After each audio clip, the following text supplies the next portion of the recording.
Sabi ni Atty. Harry Roque, nakakaasidoan niya sa sikmura. Yan o. May punto naman po si Harry Roque. Talagang nakakaasido sa sikmura. Baka yung isa kasi sa mga nepo babies po, lagi mong katabi kaya... kaya naging acidic yung sikmura po ninyo kasi lagi mong kasama. Sino anya, Mr. Maravillas? Mamaya na. Ibigay ko muna sa inyo yung kwento ng sinasabi ni Atty. Harry Roque.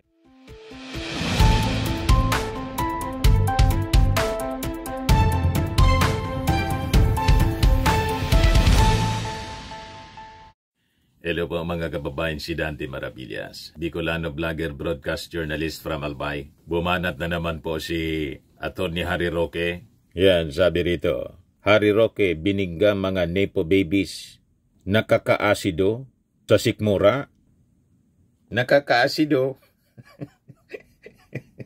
Yung tinatawag na nepo babies po. Yung mga anak ng politiko at contractors. Para po maintindihan natin. Baka hindi pa kayo familiar sa mga terminologies na ginagamit ngayon.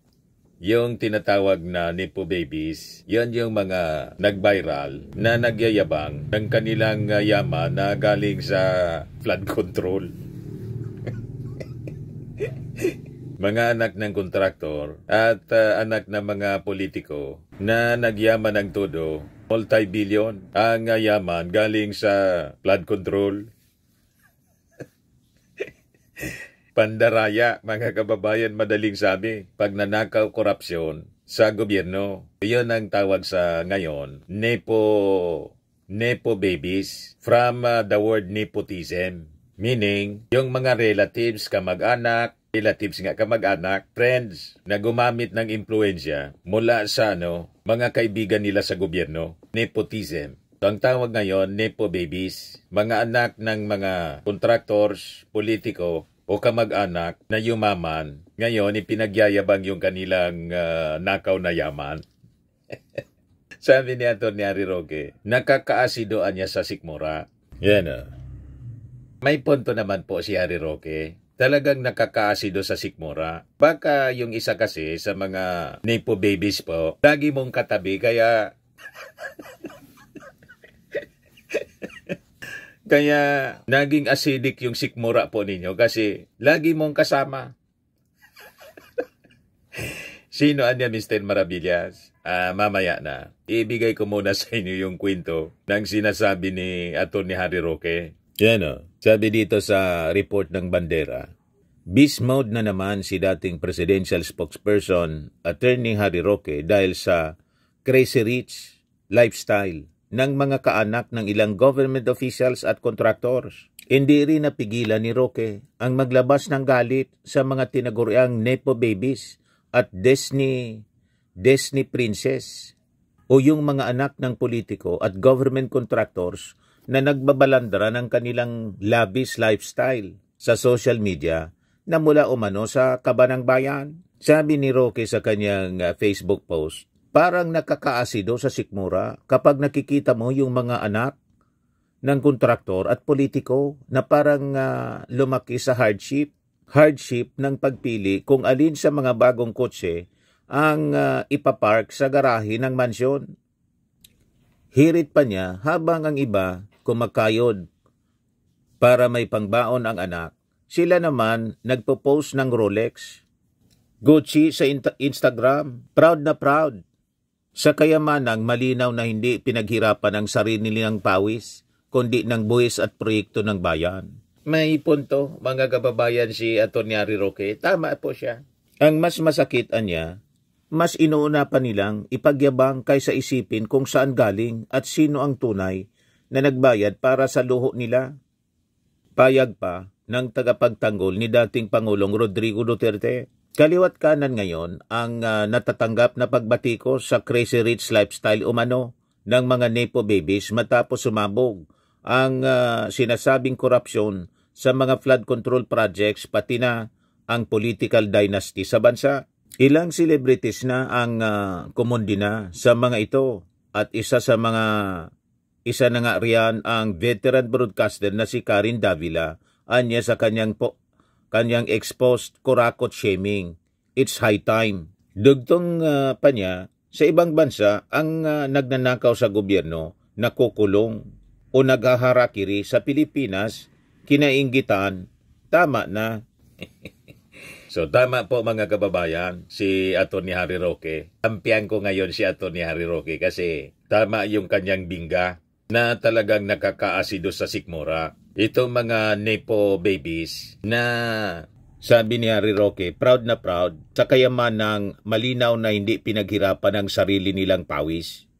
At ang masakit, sabi ni Roque, mas inuuna pa nilang ipagyabang kaysa isipin kung saan galing at sino ang tunay na nagbabayad para sa luho nila. Kori ka dyan, Atty. Harry Roque. At siguro, kaya nasabi mo na nakakaasido sa sikmura kasi yung isa sa mga nepo babies, lagi mong nakikita kasi, kasama mo nga dyan sa sa dahig. Sino niya, Mr. Maravillas, yung sinasabi mong nepo babies na proud na proud ipagyabang yung mga kayamanan, mga mamahaling gamit? Yan po. Sabi dito sa post ni, nakita ko lang, mga kababayan, biglang dumaan sa timeline ko. Team Vince World Post. Digong equals, pobre lang kami. But Kitty has resibo. Ano, kahapon lang ito kumalat. Grabe, kalat na ngayon sa social media ang milyong halaga ng mga alahas at bag ng anak ni dating Pangulong Duterte na si Kitty Duterte. Anong masasabi ninyo dito? Post ni Team Vince World. Yan sabi diyan, Digong equals pobre lang kami. But Kitty has resibo. Yung isang bag niya, 120,000. Ano to? Goyard yata. Hindi ako familiar kasi pang mayaman ito. Ito Dior, 350,000. Hermes, 1,350,000. Chanel, 400,000. Yan o. Extra bag. Anong brand ito? 10,000. Isa pang Hermes, 1,250,000. Isa pang Hermes, Constance bag, 890,000 pesos. Yeah, sabi dito sa post ni Raymond Garcia Doliana. The Duterte illusion, pretending to be poor while flaunting wealth. For someone from a simple family, Kitty Duterte sure knows her way around Milan, flying business class, draped in designer and living the high life. Kaya sabi ni Yayam Dizon, isang Marcos supporter, napakasimple nga ng buhay nila, Kitty. 330,000 or 6,000 US dollars worth lang ng bag ang gamit. Business class lang. Kung mag-travel, worth at least 395,000. 7,000 to 10,000 US dollars. At sa mumurahing Chanel at Christian Dior lang naman nagsashopping ng pangmahirap na damit worth more than 200,000 or 4,200 US dollars lang naman ang skirt. Of course, hindi tayo dapat mainggit sa simpleng buhay niya kasi halata namang hirap na hirap siya dahil wala pa siyang trabaho at hindi pa kumikita ng sarili niyang pera. Hayaan na lang natin siya mabuhay ng buhay mahirap. Now you know kung bakit aasido sa sikmura mga kababayan si Atty. Harry Roque. Kasi nakadikit sa kanya yung isa sa mga nepo babies. O diba? Yan Harry Roque. Kausap si Kitty Duterte sa Dahig 4 days ago.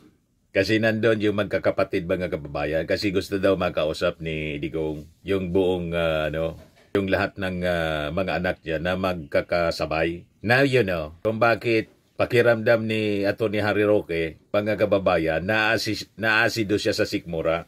Nakikita niya kasi yung isa sa mga nepo babies. Ang tanong natin, bakit hindi mo mapagsabihan? Kasi kaalyado ninyo, anak ng amo mo. Yan ang problema sa inyo. Double standard kayo. Pag sa ibang tao, banat kayo ng banat. Pag sa pamilya Duterte, tahimik kayo. Di ba? Ito yung balita ngayon. Rage over infra deals vented on Nepo babies. Philippine social media was abuzz in the past week with the collective slamming in calling out of the so-called Nepo babies of politicians and private contractors who had been flaunting their ostentatious lifestyles as reports of corruption-tainted flood control projects gripped the nation. The Nepo baby shaming followed President Ferdinand Marcos Jr.'s directive to begin a lifestyle check on all officials after he disclosed defective or non-existent projects attributed to 15 companies out of over 2,000 that accounted for 18% of over 545 billion pesos spent by the government to control floods across the country. Nepo babies gained popularity in 2022 to refer to offspring of Hollywood actors. It has since included children of politicians, captains of industry, and other celebrities. The Merriam-Webster Dictionary says the word means a person who gains success or opportunities through familial connection or nepotism. Ito yung mga tinagurian mga kababayan na scholar ng bayan. Meet the scholar ng bayan. Children of corrupt individuals living lavish lifestyle. Yan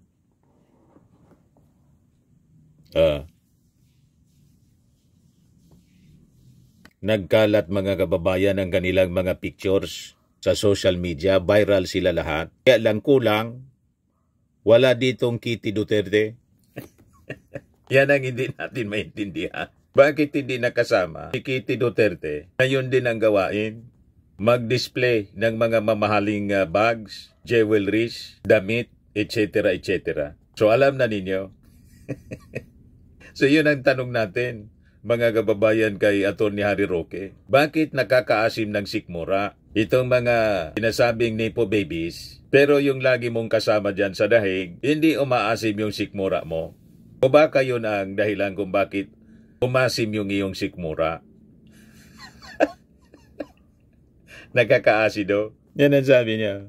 Nakakaasido sa sikmura. Kaya walang maniwala sa mga pinagsasabi po ninyo. Pag kaibigan ninyo, tahimik kayo. O diba? Sa mga naghanap ng malinis and spacious fitness gym, pumunta lang po kayo sa aming Colossal Fitness Gym. We also offer Grab Car Rental with our brand new 2023 model ng Toyota Innova.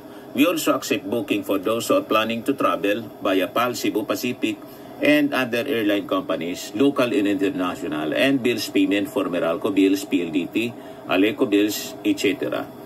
Ang Colossal Fitness Gym is located at 3rd floor Security Bank Building, Landco Business Park, Legazpi City, Albay. For inquiries, look for Chilon Maravillas. Contact number 0966-802-0949. Yan yung aming Innova. Lagi na pong matao sa amin.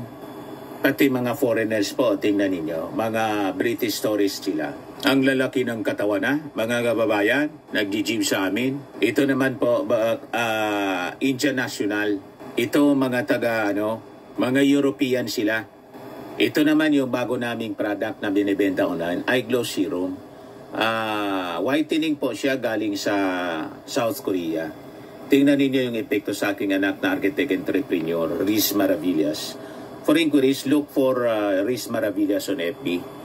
Ito naman po, Fairmax Firming and Lifting Cream. Pinapahid po sa mga pulses and affected area.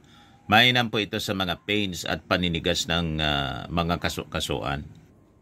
Ito po, Automax Radiant Serum. Sa mukha naman yung application. Anti-aging po siya. You will look 10 years younger than your age. Ito naman po yung bagong product naming binibenta online. I am worldwide amazing pure organic barley powdered drink mix from Australia.